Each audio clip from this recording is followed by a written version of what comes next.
அருண், அப்பா இப்ப எப்படிடா இருக்காரு? நான் அப்பாவை பாக்கணும்டா. என்னையும் அவர்கிட்ட கூட்டிட்டு போயே. அப்பாவுக்கு இன்னும் மயக்கம் தெரியலம்மா. இப்பதான் அப்பாக்கு சர்ஜரி முடிஞ்சதால வெளியில இருந்து உள்ள யாரும் வரக்கூடாதுன்னு சொல்லிருக்காங்கம்மா. நம்ம வார்டுக்கு மாத்தினதுக்கு அப்புறம் பாத்துக்கலாமா? டேய், அப்பாவுக்கு பயப்படுற மாதிரி எதுவும் இல்லல்ல?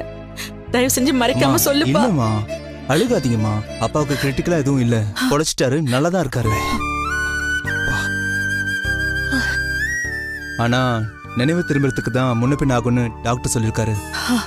அம்மா, நீங்க அப்பாவை நினைச்சு கவலைப்படாதீங்கம்மா. இப்பதான் நிம்மதியா இருக்கு மாப்ள. டாக்டரே பயப்பட வேண்டாம்னு சொல்லிட்டாருல்ல. நேத்துல இருந்து அக்காவும் நீயும் எதுவுமே சாப்பிடவே இல்லை. நாங்களாவது இடையில போய் டீ காஃபின்னு குடிச்சிட்டு வந்தோம். நீ போய் ஏதாவது ஜூஸ் குடிச்சிட்டு அக்காவுக்கும் ஏதாவது வாங்கிட்டு வாப்போ. இல்லடா, எனக்கு எதுவும் வேண்டாம். அம்மா, அவரை நான் பார்க்கணும். அதுக்கப்புறம் தான் எனக்கு சோறு தண்ணி எல்லாம் இறங்கும். நீ போய் ஏதாவது சாப்பிட்டு வாடா. அம்மா, நீங்க முதல்ல சாப்பிடுங்கம்மா. தயவு செஞ்சு இதுக்கு மேலயும் அடம் பிடிக்காதீங்க. உங்க உடம்பு இருக்கிற நிலைமைக்கு நீங்க இவ்ளோ நேரம் எதுவும் சாப்பிடாம இருக்கிறதே நல்லதுக்கு இல்ல. உங்க உடம்ப கெடுத்துக்கிட்டு நீங்களும் இங்கே சேர்ந்துட போறீங்களா? இல்ல சீதா. அருண், அண்ணி வேண்டான்னு தான் சொல்லுவாங்க.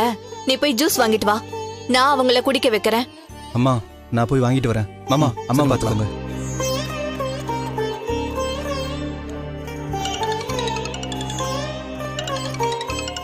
யாருப்பா போன்ல? ஐயர் தாக்கா கூப்பிடுறாரு. நீயே பேசுப்பா, நடந்ததை சொல்லு. சொல்லுங்க ஐயரே, நான் சுந்தர் பேசுறேன். என்னாச்சு தம்பி? கோயில்ல யாரையும் காணோம். அம்மா கிட்ட நான் முன்னாலேயே வர சொல்லியிருந்தேனே.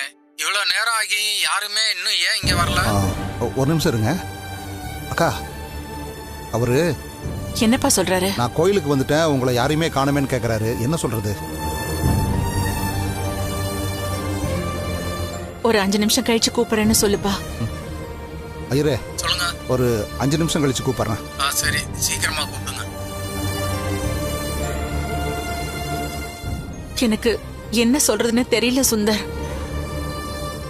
எப்படியாவது இந்த கல்யாணத்தை முடிச்சிடலான்னு நினைச்சிட்டு இருந்தேன். திடீர்னு இவருக்கு இப்படி ஆயிடுச்சு. இந்த நிலைமையில எப்படிடா கல்யாணம் பண்றது? ஏமா பண்ணக்கூடாது?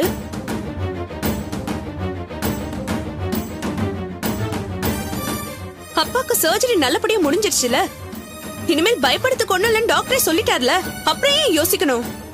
அண்ணன் இந்த கண்டிஷன்ல இருக்கிறப்போ நீ கல்யாணத்தை பத்தி பேசுறதே தப்பு வித்யா.